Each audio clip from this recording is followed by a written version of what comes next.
Mesdames et messieurs, bonsoir et merci de suivre la synthèse de l'actualité sur la RTB. Premier rendez-vous de la semaine, voici les titres. C'est demain, le 11 décembre, la date de la commémoration de l'accession de la Haute-Volta, actuelle Burkina Faso, à la souveraineté internationale. À l'occasion, le président du Faso, Blaise Compaoré, a livré un message à l'endroit du peuple burkinabé. Vous aurez la substance de ce message dans ce journal. Toujours dans la même veine, un hommage a été rendu aujourd'hui au premier président de notre pays, Maurice Yamiogo, celui-là même qui a proclamé l'indépendance de la République de Haute-Volta.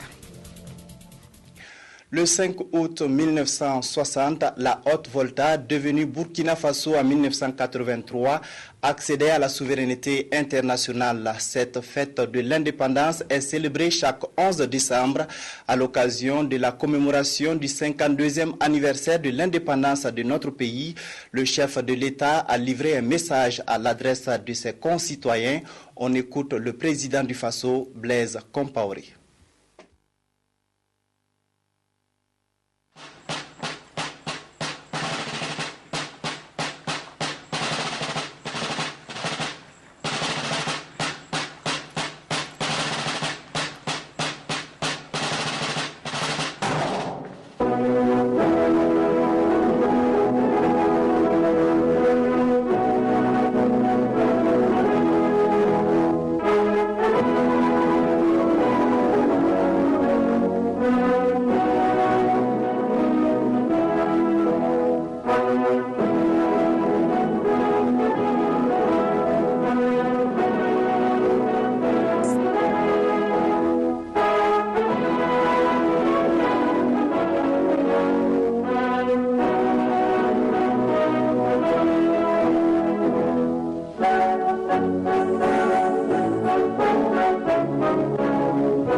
Peuple de Burkina Faso, chers compatriotes, le 11 décembre est une date historique dont la double charge émotionnelle et patriotique aiguise notre fierté.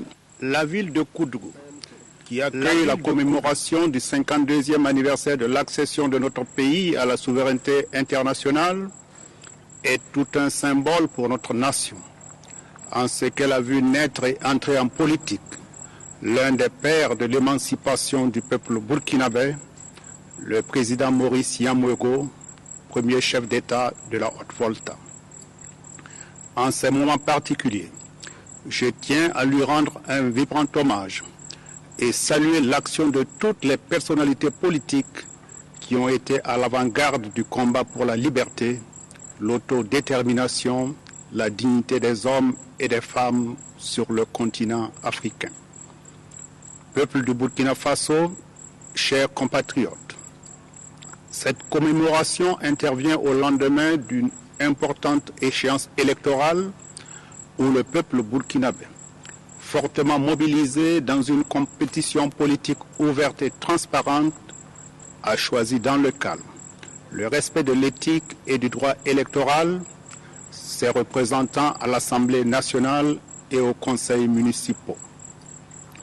Le déroulement exemplaire du scrutin, à tous les points de vue, confirme la grande maturité politique du peuple burkinabé, sa foi aux institutions de la République, son engagement à relever les défis de la consolidation de la démocratie et de l'état de droit dans notre pays. Je saisis cette occasion pour féliciter l'ensemble des acteurs de la vie politique nationale, les hommes et les femmes, les jeunes et les personnes âgées, pour leur sens de la mesure et de responsabilité citoyenne qui fait la fierté de notre peuple et suscite le respect des autres nations. Je salue l'immense travail accompli par les structures chargées de l'organisation et de l'accompagnement de ces scrutins couplés, si nouveaux et si complexes dans leur concept et leur mode opératoire. Concitoyennes, concitoyens, les crises politiques et armées qui secouent nombre de pays sur notre continent sont généralement induites par des déficits de dialogue intérieur. Ces pays payent alors un prix fort pour retrouver la paix et la cohésion sociale. À cet égard, notre peuple est en droit de se féliciter de ce que, par-delà les cadres classiques d'expression et de représentation qui existent et fonctionnent, il a su avec sagesse élargir les cercles d'écoute et de concertation entre les différentes composantes de notre société à travers des forats spécifiques avec les jeunes, les femmes, les paysans, les personnes âgées, les opérateurs économiques et l'ensemble des corps constitués de l'État. Ces rencontres ont la vertu de fluidifier les relations entre gouvernants et citoyens et d'enrichir nos réflexions en vue d'actions collectives fécondes pour le développement économique, politique, social et culturel dans la paix et la sérénité. En outre, la mise en œuvre des réformes adoptées de façon consensuelle par la classe politique et les acteurs sociaux lors des assises nationales viendra à terme apporter davantage de vitalité aux institutions républicaines et raffermir notre gouvernance dans tous les domaines. C'est cette fois dans les vertus du dialogue qui guide la diplomatie de notre pays dans la promotion de la paix au niveau sous-régional et continental. Peuple du Burkina Faso, chers compatriotes, en ces instants précis, mes pensées vont vers le peuple frère du Mali, à qui j'exprime la solidarité fraternelle du peuple burkinabé et souhaite une sortie rapide de crise pour une plus grande sécurité et une stabilité durable du Sahel. Concitoyennes, concitoyens, chers compatriotes, le Burkina Faso recèle d'immenses potentialités de croissance et vous avez toujours fait preuve de génie et d'un sens élevé de l'effort. La qualité de notre système de gouvernance économique conforte davantage la confiance de nos partenaires de développement auxquels j'exprime ma reconnaissance pour la constance et l'efficacité de leurs appuis. Chers compatriotes, vous avez réaffirmé votre pleine adhésion à notre action dans la mise en œuvre du programme quinquennal « Bâtir ensemble un Burkina émergent ». C'est pourquoi, dans cette conjoncture économique internationale difficile, il est impérieux de maintenir les fondamentaux de notre économie solide. C'est le lieu pour moi de réitérer ma gratitude à tous nos compatriotes vivant à l'étranger pour leur constante disponibilité et leur contribution précieuse dans la réalisation de notre vision commune pour un Burkina de stabilité et de progrès. Peuple du Burkina Faso, concitoyennes, concitoyens, chers compatriotes, notre action collective soutenue constitue la clé de l'édification d'un Burkina Faso de paix, de cohésion sociale, de développement et de prospérité partagée.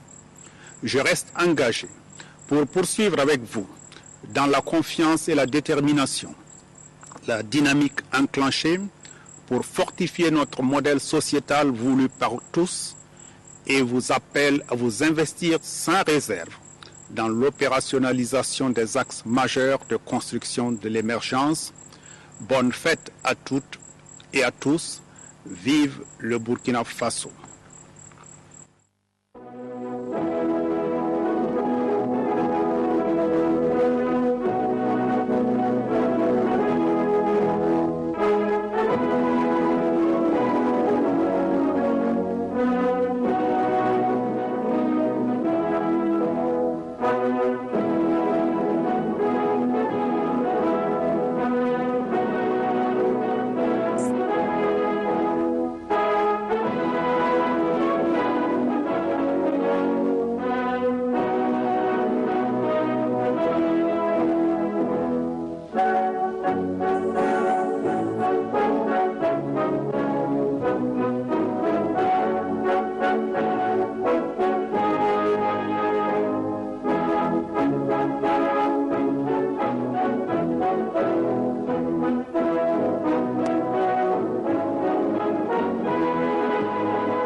Et cette année, c'est la ville de Koudougou qui accueille les festivités du 11 décembre.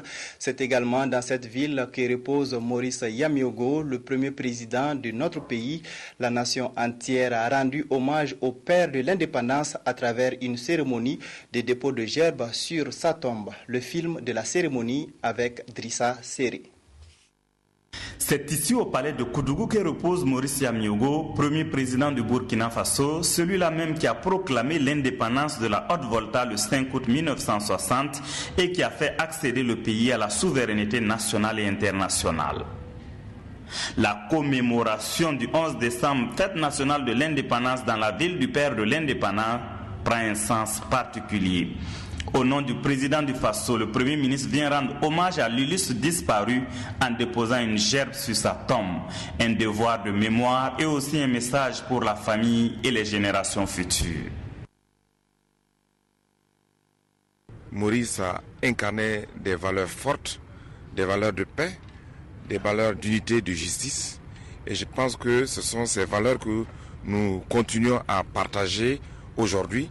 Et nous souhaitons que ces mêmes valeurs se perpétuent pour les générations futures. Naturellement, pour la famille, c'est de dire l'honneur qu'elle doit ressentir d'avoir eu cet homme qui donc a incarné donc pour cette famille toute une dignité. Et je souhaite que donc la famille Yamiogo reflète également aussi l'image de leur père, l'image de leur frère, l'image de leur oncle. Ce geste qui rend hommage au président Maurice Yamiogo honore tout le peuple burkinabé combattant de la liberté, en particulier la famille Yamiogo, très sensible à cette marque de considération. Avec l'autorisation de maître Herman Yamiogo, qui est, on va dire, le chef de la famille, je prends la parole en son nom pour témoigner toute la gratitude de la famille Yamiogo à l'endroit des plus hautes autorités de ce pays, à commencer par le chef de l'État et le Premier ministre. L'anniversaire de notre indépendance cette année revêt un caractère particulier. Pourquoi ? Parce qu'il se tient à Koudougou, la ville qui a vu naître Maurice Yamiogo, qui a porté la Haute-Volta de Burkina Faso sur les fonds baptismaux. Donc c'est un cachet particulier que l'État a voulu mettre à cette cérémonie pour qu'il y ait un devoir de souvenance, de mémoire particulier cette année à l'égard du président Maurice Yameogo. C'est aussi un hommage aux valeurs de liberté, de paix et de dignité, des valeurs qu'incarnait Maurice Yameogo, valeurs laissées à la postérité pour servir de boussole à toutes les générations. Cela est maintenant une tradition chaque année à l'occasion de la commémoration de la fête de l'indépendance. Des distinctions honorifiques sont attribuées aux agents qui se sont fait remarquer par leur dévouement au travail. À Koudougou, une centaine de personnes a été décorée. Reportage Éléonore Yerbanga. Ils sont au total 103 autorités administratives, politiques, coutumières et ressortissants de la région du centre-ouest à être distingués à la faveur de la commémoration du 52e anniversaire de l'indépendance du Burkina Faso. Officiers et chevaliers de l'ordre national, commandeurs, officiers et chevaliers de l'ordre du mérite burkinabé, ordre du mérite du développement durable, du commerce et de l'industrie ou encore médaillés d'honneur, ils ont tous été honorés pour cette reconnaissance de la nation. Nous avons célébré le 1er novembre avec le renforcement Armée-Nation. Et cette décoration aujourd'hui, je pense que ça signifie vraiment que le renforcement lien-nation, vraiment, ça s'est bien passé et je suis très content. Je crois que c'est tout à fait normal qu'aujourd'hui nous soyons vraiment unis de par cette distinction. Je ne fais que peut-être mon devoir de reconnaissance envers l'État. Et je voudrais aussi remercier tous les enfants qui soutiennent la région. Ça m'invite à redoubler d'efforts, à améliorer encore ma façon de travailler. Et je suis très fière d'être citoyenne burkinabé, très fière que ceux qui m'ont fait confiance me distinguent aujourd'hui. Des distinctions qui devront conforter les ressortissants de la région à plus d'abnégation pour le développement de la localité. Nous avons souhaité cette année distinguer un certain nombre de fils et de filles de la région du centre-ouest qui ont pu vraiment, qui se sont donnés à leur travail et qui ont posé beaucoup d'actions. Des personnes dont certains n'avaient jamais été décorées et qui sont allées à la retraite. La distinction, c'est un signe d'encouragement, de reconnaissance. Il leur revient maintenant à ceux qui ont mérité donc cette reconnaissance de la nation de se donner encore plus et aussi dire aux uns aux autres il y a une possibilité qu'eux aussi puissent accéder à cette reconnaissance nationale. Le plus jeune récipiendaire à cette cérémonie solennelle de décoration a reçu une médaille d'honneur des sapeurs-pompiers pour avoir sauvé un maire de commune de la noyade. Et pour que cette 52e fête de l'indépendance soit un succès, un dispositif sécuritaire particulier a été mis en place à Koudougou. Peggy Ouedraogo s'est intéressé à cet aspect de l'organisation de l'événement. Suivez son reportage. C'est ici, à la gendarmerie même de Koudougou, qu'a été installé le poste de commandement de la commission chargée de la sécurité du 11 décembre 2012.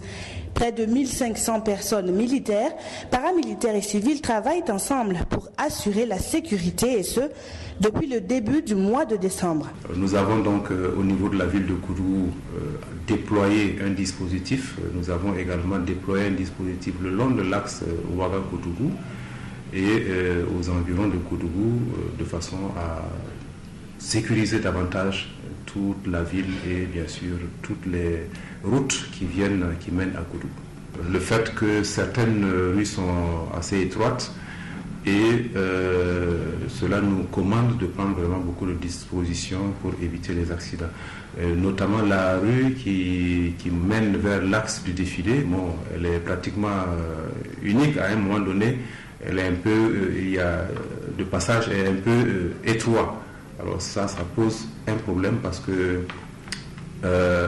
ça peut ralentir la circulation, ça peut ralentir le passage des gens et cela nous pose un petit problème. Mais nous avons quand même pris des dispositions de façon à ce que la circulation soit fluide à ce niveau-là. Et là, nous allons demander bien sûr la compréhension des populations pour éviter d'encombrer beaucoup cette voie-là. Des défis, il y en a plusieurs à relever ici à Koudougou et elles sont aussi particulières.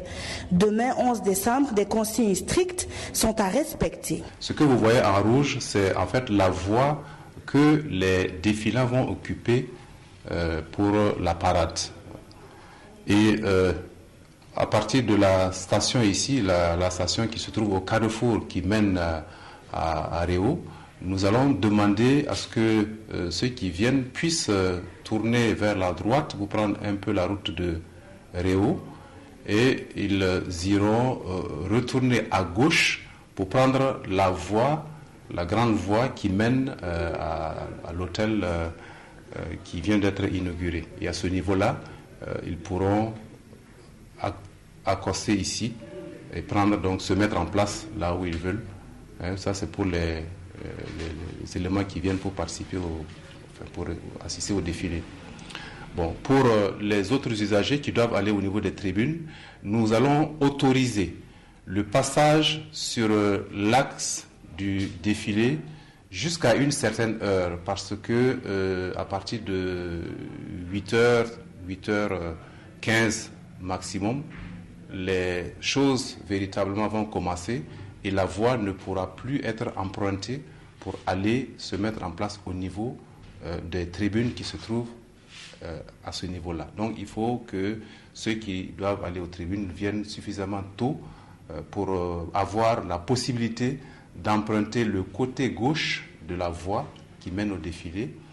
Sinon, si vous venez tard, vous serez obligé de faire un grand détour passant par la droite ou en passant par les rues parallèles qui amènent par la gauche pour avoir accès aux tribunes. Le point santé central installé ici au poste de commandement est relayé par d'autres disséminés à travers la ville.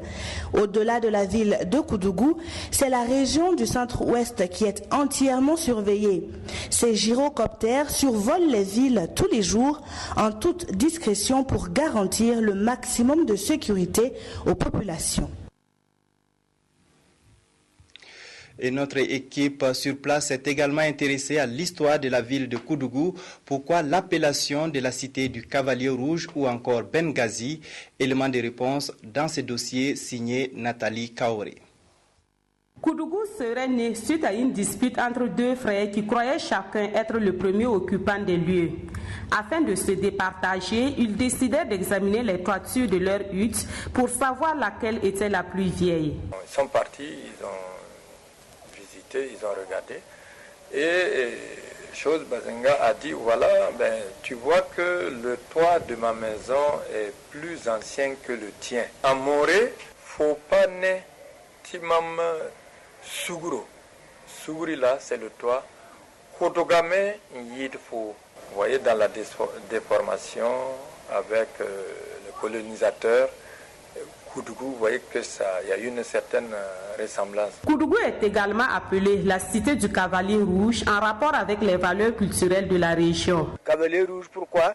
Parce que ce sont des gens qui imitent les chevauchés, qui imitent le galop par exemple du cheval.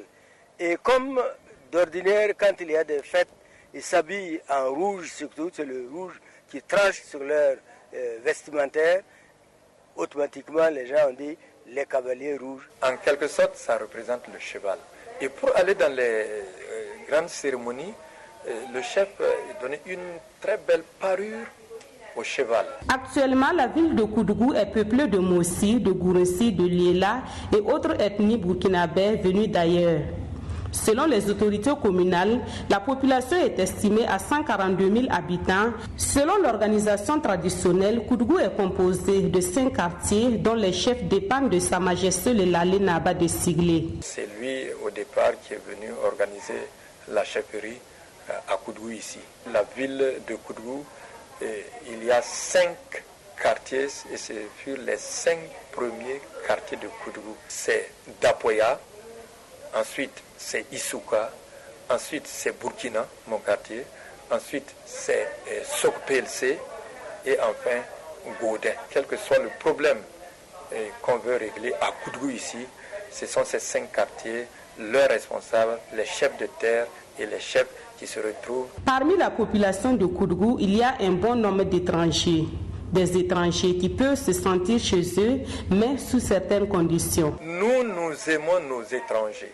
Nous sommes nés trouver nos grands-pères, nos pères nous ont fait savoir: tu dois mourir pour ton étranger. Et effectivement, quand un étranger vient à Koudougou et il se comporte correctement, c'est-à-dire il ne se mêle pas des problèmes de Koudougou, il ne fait pas la cour aux femmes des habitants de Koudougou, il est assez correct, mais tu peux être tranquille, aucun de Koudougou ne peut te faire du mal et puis ton logeur est là.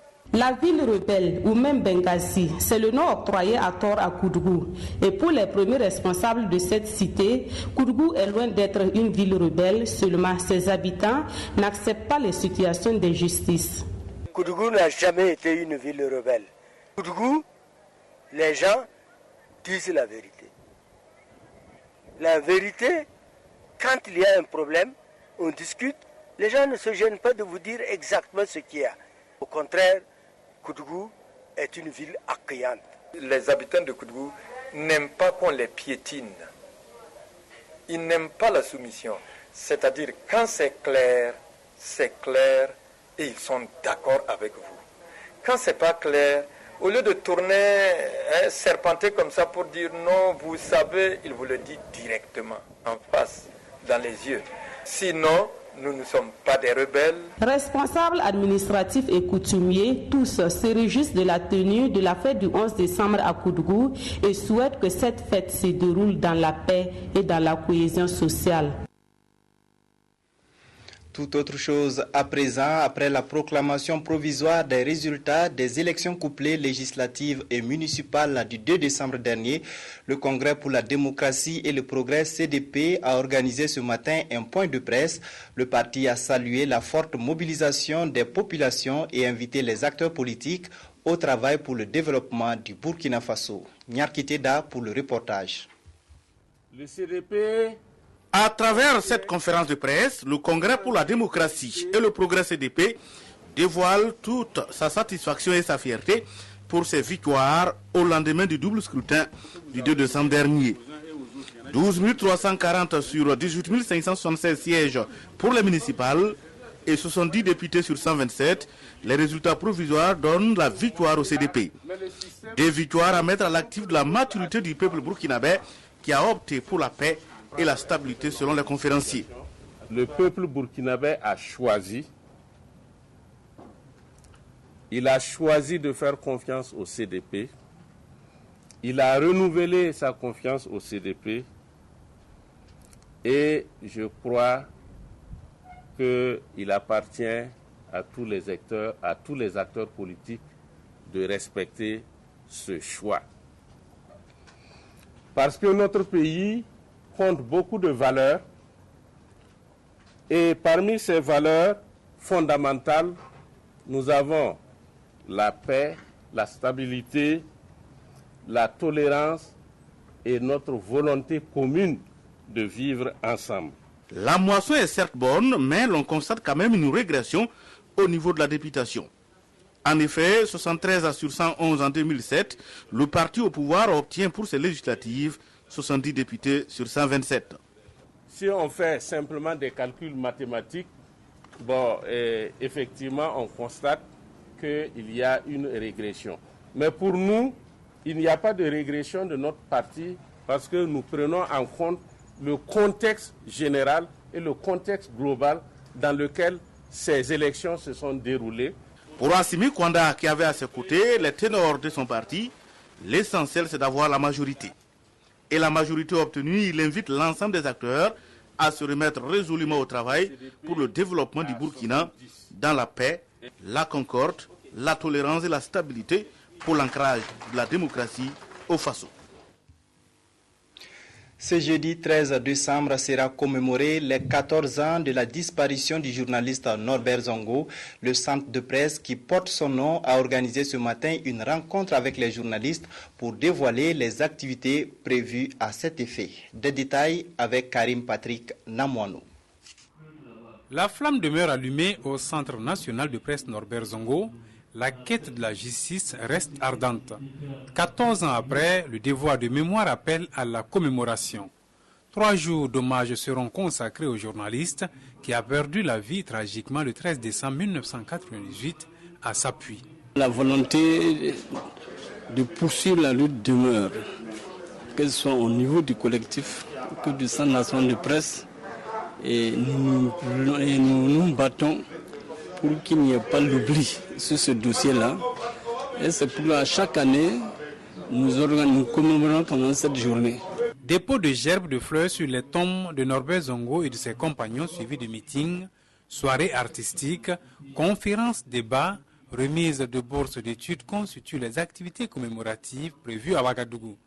À Sapuy, il est prévu le recueillement et la pose de stèles sur le lieu du drame. Pour la mémoire de l'opinion publique et de tout ce qui se passe là-bas, il faut qu'ils sachent que dans ce lieu précis-là, il s'est passé quelque chose. C'est pour cela qu'en attendant la scène, le Centre national de presse Norbert Zongo a décidé de pouvoir marquer ce lieu-là. En marge de la cérémonie commémorative, des posters à l'effigie de Norbert Zongo seront affichés dans 11 villes du Burkina Faso.